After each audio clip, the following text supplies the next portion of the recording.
వార్షిక ఆరాధన సందర్భంగా మనము గౌరవ గ్రామంలో ఆరాధన కార్యక్రమము గొప్పనైనటువంటి శివరామ దీక్షితుల వారి మరి ఆరాధన జరుపుకొని మరి మా బంధువులైన పూర్ణమైన కర్ణాటి పాండురంగ గారికి అదేవిధంగా గోదావరిమైన సమిష్టి గోదానంద ఉపలక్షి కృష్ణమూర్తి నాయక్ గారికి మరి వేదికలో ఉన్న అందరికీ కూడా నా ద్వాదశి వందనాలు చెప్పుకుంటూ సభను అలంకరించిన పెద్దలందరికీ కూడా నా ద్వాదశి వందనాలు చెప్పుకుంటూ మరి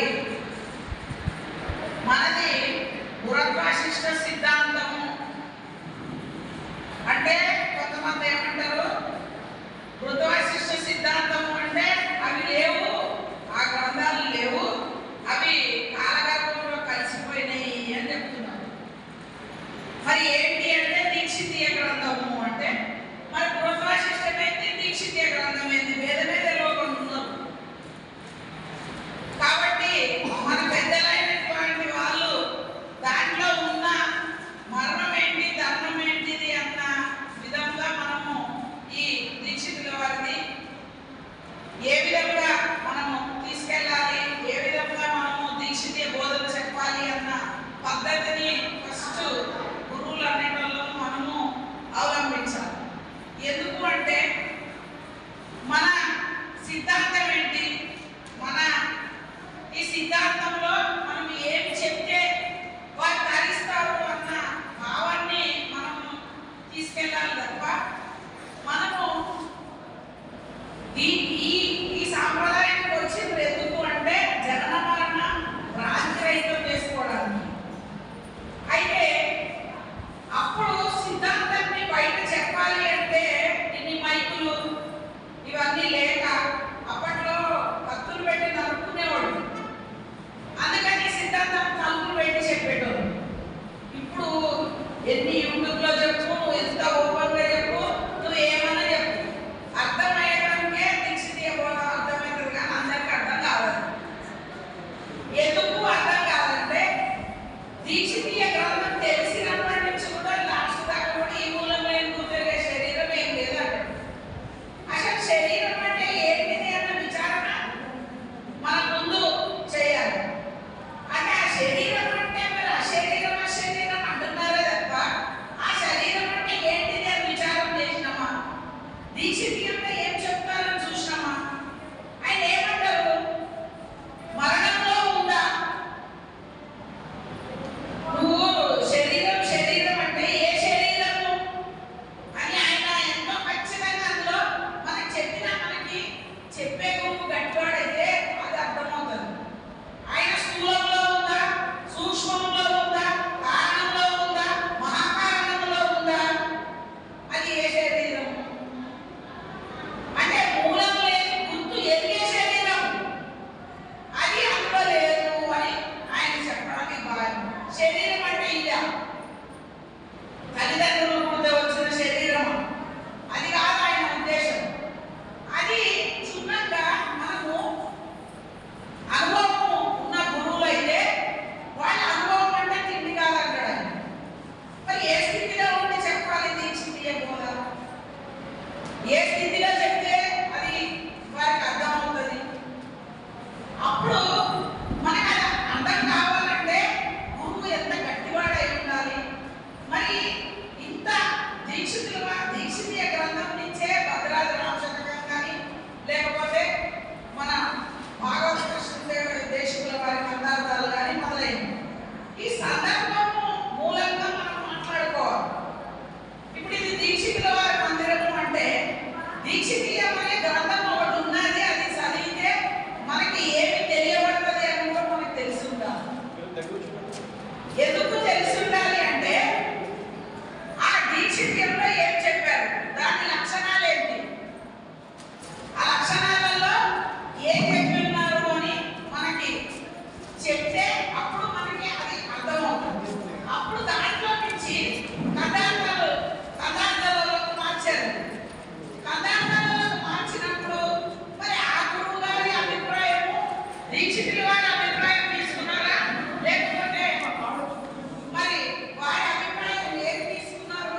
దీక్షితీయము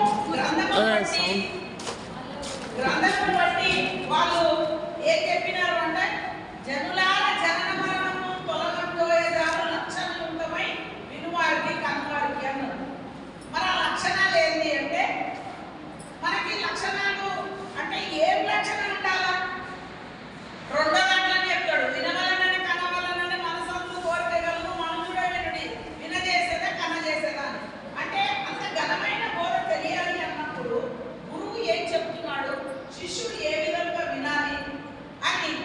అప్పుడు శిష్యుడికి ఎట్లా అనిపించాలి? మీరింత వారు కనుక చేరితి మీ పాదపద్మం సిద్ధించుటకై ఏరింత వారి జగమున లేదని నామదికి దోచే లెస్సాగా వినుడి.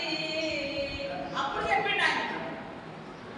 అప్పుడు ఆయన ఏరింత వారి జగమున అంటే మరి ఏరింత వారి జగమున ఆయన అందరికీ తెలియబడాలనే ఆయన గ్రంథము చేతిరాత గ్రంథంలో ఉంటే మరి పెద్దలు ఎంతో కష్టపడి దాన్ని బయటికి తీసుకొచ్చినప్పుడు మనందరికి కూడా అట్టిపండు ఒలిచి చేతిలో పెట్టడం తినడానికి చేతలేదు.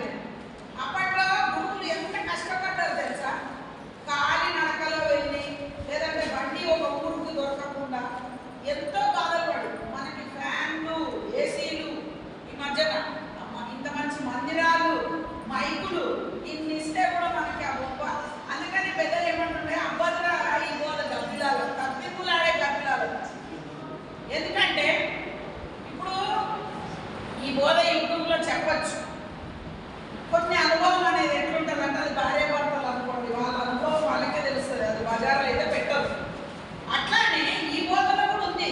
నువ్వు ఎంత చెప్పు ఆ గురువు గట్టాడైతేనే ఆ శిష్యుడు వినాలని మనసుంటేనే నువ్వు ఎంత యూట్యూబ్లో చెప్పు, నువ్వు ఎంత ఆన్లైన్లో చెప్పు, నేనేమన్నా చెప్పు.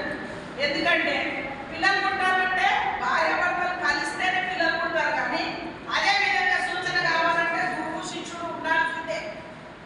ఆ గురువు అనుభవము శిష్యుడికి ఉండాల్సిందే.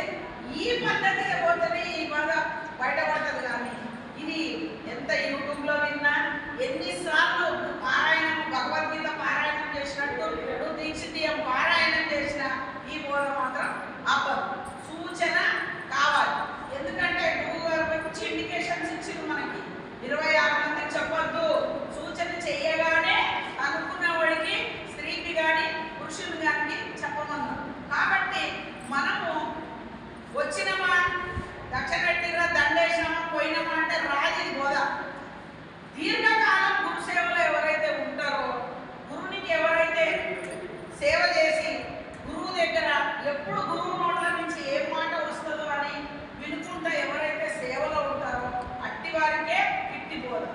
కాబట్టి మరి దీక్షితుల వారిని మనం దృష్టిలో పెట్టుకొని